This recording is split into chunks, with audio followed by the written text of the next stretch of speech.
যে আমরা ত্রাণ নয়, আত্মীয় বিপদে পড়লে আত্মীয় যেভাবে সহযোগিতা করে, আমরা জসিমের এই এলাকায় এসেছি ব্রাহ্মণ পাড়ায় সেই সহযোগিতা করার জন্য। ভারতের কৃত্রিম যে সংকট, বন্যার সংকট সৃষ্টি করেছেন এই যে বাংলাদেশের পূর্ব দিক, পূর্বাঞ্চল, দেশে দেখলাম আসলে উপদ্রুত এলাকা, এখনো বন্যার আভাস পাওয়া যাচ্ছে চারিদিকে, কিন্তু ত্রাণ তখন পর্যন্ত চলে যতক্ষণ পর্যন্ত না দুর্গত এলাকা সামগ্রিকভাবে মানুষ সুস্থ বা উন্নত না হয়ে উঠতে পারে, তার ধকল কাটিয়ে উঠতে না পারছে।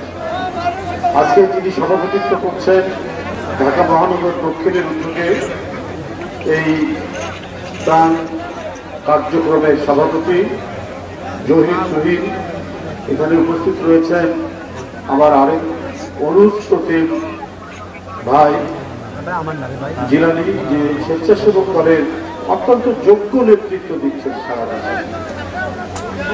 এখানে নাজমুল সাংগঠনিক সম্পাদক, ছাত্র দল থেকে এই পর্যন্ত যোগ্যতার পরিচয় দিয়েছেন, আরো যারা ভাইস প্রেসিডেন্ট রয়েছেন তারাও খুবই দক্ষ যোগ্য নেতৃত্ব।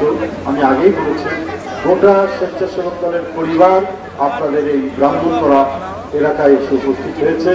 এর সাথে বিএনপির কুমিল্লা মহানগর এবং জেলার নেতৃবৃন্দ, এরাও আমার এক সময়ের সহকর্মী, ছোট ভাই আমাদের জসিম আমার, এবং আমি বলবো যে বিএনপির সাথে দুঃখ, বেদনা, আনন্দ সবটির সাথে সে জড়িত। তার এলাকায় আসতে পেরে আমরা আজকে গর্ব অনুভব করছি, অত্যন্ত ভালো লাগছে যে আমার অত্যন্ত প্রিয় ছোট ভাই জসিম যে এই এলাকার নেতৃত্ব দেয়, এই ব্রাহ্মণপাড়ার সভাপতি এবং গোটা কুমিল্লা জেলার সাধারণ সম্পাদক ও সদস্য। আমি অনেক আগে থেকে তার সাংগঠনিক দক্ষতা সম্পর্কে আমার ধারণা ছিল, আজকে এসে দেখলাম এই ত্রাণের যে ভয়াবহ বিপর্যয়ের মধ্যে এখানে এত মানুষকে উপস্থিত করেছেন, এই জন্য আমি তাকে ধন্যবাদ জানাচ্ছি। আমি আবু উদ্বাদুল বাড়ি আবু এবং মহানগরের সদস্য সচিব এবং ত্রিপুর জেলার মহানগরের সাধারণ সম্পাদক, সবাই অত্যন্ত যোগ্য নেতা। আমি সবাইকে আমার আন্তরিক শুভেচ্ছা জানাচ্ছি, উপস্থিত যারা রয়েছেন। আমি আর এই বিষয়ে কোনো কথা বলতে চাই না, আমি 2-4টি কথা বলে অনেকক্ষণ আপনারা অপেক্ষা করেছেন, অনেকক্ষণ। আমাদের বক্তৃতা করার কথা নয়, আমরা ত্রাণ তৎপরতায় সহায়তা করার জন্য এখানে এসেছি। জিলানি আপনাদের বলেছেন, স্বেচ্ছাসেবক দলের প্রেসিডেন্ট, যে আমরা ত্রাণ নয়, আত্মীয় বিপদে পড়লে আত্মীয় যেভাবে সহযোগিতা করে, আমরা জসিমের এই এলাকায় এসেছি ব্রাহ্মণ পাড়ায় সেই সহযোগিতা করার জন্য, অন্য কিছু নয়। আপনারা জানেন বন্যার পানি কমে যাচ্ছে, তারপরেও বন্যার আভাস আমরা দেখছি। এখনো খাল, বিল, ক্ষেত প্রত্যেকটি জায়গায় পানি তরিতম্বুর, পানিতে ভরে আছে। কিন্তু এটাই শেষ নয়, বন্যা চলে গেলেও বন্যার যে প্রভাব থাকে সেটা আরো মারাত্মক। এই সময় হবে পাতলা পায়খানা, এই সময় হবে ডায়রিয়া, এই সময় হবে কলেরা, এই সময় হবে চর্মরোগ। এইটাকে মোকাবেলা করার জন্য আমি জাতীয়তাবাদী স্বেচ্ছাসেবক দল আজকে যেমন চাল, ডাল, তেল নিয়ে এই এলাকায় উপস্থিত হয়েছেন, ঠিক তেমনি বন্যা সরে গেলেও এখানকার মানুষ যাতে বিশুদ্ধ পানি পায়, সেই বিশুদ্ধ পানির ট্যাবলেট, পেটের পীড়ায় যাতে না ভোগে, এই কারণে তাদের প্রয়োজনীয় স্যালাইন, পাতলা পায়খানার জন্য ঔষধ, কলেরা আমাশার জন্য ঔষধের তারা সরবরাহ করবেন, পর্যাপ্ত সরবরাহ করবেন। জসিম এখানে প্রত্যেকটি মানুষের খোঁজ খবর নেবে, জেলা মহানগরের নেতৃবৃন্দ যা প্রয়োজন হয় বাংলাদেশ জাতীয়তাবাদী দল বিএনপি এবং তার একটি নির্ভরযোগ্য অঙ্গ সংগঠন জাতীয়তাবাদী স্বেচ্ছাসেবক দল সেই দায়িত্বটি পালন করবে। আমরা আজকে করছি, আমরা বিগত 16 বছর জনগণের পাশে দাঁড়াবো। আমরা ত্রাণ নিয়ে এসেছি বিভিন্ন জায়গায়, ত্রাণ তৎপরতায়। আমরা করোনার সময় মানুষের পাশে গেছি। একদিকে করোনার ভয়, একদিকে বন্যায় ভেসে যাওয়ার ভয়, আরেকদিকে পুলিশ কখন গ্রেপ্তার করে। পুলিশ সবসময় থেকেছে, এই বুঝি গ্রেপ্তার করে, এই বুঝি নিয়ে যায়। তার মধ্যেও কাজ করেছি। বিপদ সামনে, বিপদ ডানে, বিপদ পিছনে, তারপরেও আমরা মানুষের পাশে থেকেছি।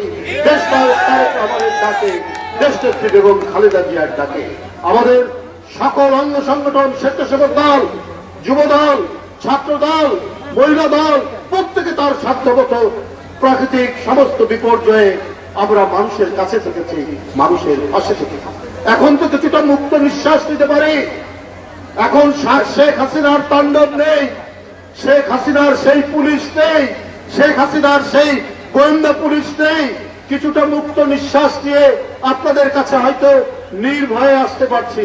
এই কারণে আপনারা দেখছেন যে বিএনপি এবং তার অঙ্গ সংগঠন কেউ কিন্তু ঘরে বসে নেই। শুধু এই কুমিল্লা অঞ্চল বা এই নোয়াখালী অঞ্চল, চট্টগ্রাম অঞ্চল, যেখানে ভারতের কৃত্রিম যে সংকট, বন্যার সংকট সৃষ্টি করেছেন, এই যে বাংলাদেশের পূর্ব দিক, পূর্বাঞ্চল, এই এলাকার লোকরা আজকে আসছে সাতক্ষীরা থেকে, আজকে আসছে কুড়িগ্রাম থেকে, আজকে আসছে দিনাজপুর থেকে, আজকে আসছে বরিশাল থেকে, আজকে আসছে বরগুনা থেকে। প্রত্যেকটি মানুষ বাংলাদেশে তাদের পূর্বাঞ্চলের জেলা কুমিল্লা, নোয়াখালী, ফেনী, সিলেট, হবিগঞ্জ, চট্টগ্রামের কিছু অঞ্চল, এইখানকার তার ভাইদের কাছে ত্রাণ নিয়ে আসছে। এই অপূর্ব সম্মিলন, এই অপূর্ব সংহতি বাংলাদেশের মানুষ আজকে দেখাচ্ছে। কারণ বন্ধুরা আমার, একদিন এই ধরনের প্রবাহ, এই ধরনের একত্রিত হওয়ার সুযোগ ছিল না। আজকে সেই সুযোগ সৃষ্টি হয়েছে। আজকে ছাত্র জনতা, ওই যে কোচি বাচ্চারা, ওই যে কলেজ বিশ্ববিদ্যালয়ের তরুণ কিশোর ছাত্ররা, তারা নিজের জীবন দিয়ে জুলাইয়ের সেই ভয়ঙ্কর শেখ হাসিনার হত্যাকাণ্ডের মধ্যে দিয়ে শেখ হাসিনার মতো এক রক্ত পিপাসু ব্যক্তির এই বাংলাদেশ থেকে বিদায় হয়েছে। এই কারণেই আজকে আমরা আপনাদের কাছে আসতে পারছি। আজকে আপনাদের কাছে নির্ভয়ে আমরা ত্রাণ নিয়ে, নৌকা নিয়ে, কখনো কখনো ট্রাক নিয়ে সারা বাংলাদেশের মানুষ আপনাদের কাছে আসছে। বন্ধুরা আমার, আপনারা জানেন এইরকম একটি ভয়ঙ্কর পরিস্থিতি তৈরি করা হয়েছে। এই দেশ বড় হয়েছে আপনার না, এই দেশ আমার না, এই দেশ বড় হয়েছে শেখ পরিবারে। এই দেশ বড় হয়েছে শেখ হাসিনা, তার ছেলে জয়, তার ছেলে পুতুল, তার ভাগনা, তার ভাগ্নি, তার ভাস্তি, তার ভাতিজা, তার চাচাতো ভাই, তার মামাতো ভাইয়ের দেশ। বন্ধুরা আমার, আজকেই খবরের কাগজে আছে শুধু শেখ পরিবারের নামে বিভিন্ন যে সরকারি প্রতিষ্ঠান, স্কুল বলেন, কলেজ বলেন, সরকারের বিভিন্ন বিল্ডিং স্থাপনার নাম করা হয়েছে শেখ পরিবারের নামে। হয় শেখ মুজিব, হয় শেখ হাসিনা, না হলে শেখ রেহানা, না হলে শেখ পুতুল, না হলে শেখ ওয়াজেদ, না হলে তার চাচাতো ভাই, মামাতো ভাই, এদের নামে 51,000 কোটি টাকা এই শেখ পরিবারের নামে বিভিন্ন প্রতিষ্ঠানে খরচ করা হয়েছে। কি বাপের জমিদারি, গোটা বাংলাদেশ যেন তাদের জমিদারি। সরকারের একটা বিল্ডিং হবে, সেইখানে থাকবে হয় শেখ মুজিবের নাম, তাহলে শেখ পরিবারের কারো নাম। বাংলাদেশে মনে হয় আর কোন খ্যাতিমান লোকের জন্ম হয়নি, বাংলাদেশে আর বড় কবি, সাহিত্যিক, রাজনীতিবিদের জন্ম হয়নি, যারা তাদের সংগ্রাম দিয়ে, জীবন দিয়ে এই দেশের স্বাধীনতা নিশ্চিত করেছেন এবং দীর্ঘদিন কখনো ব্রিটিশ বিরোধী, কখন পাকিস্তানের বিরুদ্ধে যারা লড়াই করেছেন। বিরোধী আন্দোলনের সংগ্রামের এক একজন শহীদ এবং তারা এদেশের স্বাধীনতা সংগ্রামের নেতা। কই মীর নিসার আলী তিতুমিরের নামে তো আপনি কোন স্কুল কলেজের নাম করেননি, খালি শেখ মুজিব আর তার পরিবার, শেখ হাসিনার পরিবার, এদেশে কি কবি জসিমউদ্দিনের জন্ম হয়নি? এই দেশে কি কাজী নজরুল ইসলামের জন্ম হয়নি? এই দেশে কি লালন শাহর জন্ম হয়নি? তাহলে তাদের নামে কোন স্কুল কলেজ হয়নি কেন? 52,000 কোটি টাকা শুধু শেখ পরিবারের নামে বিভিন্ন প্রতিষ্ঠানে ব্যবহার করা হয়।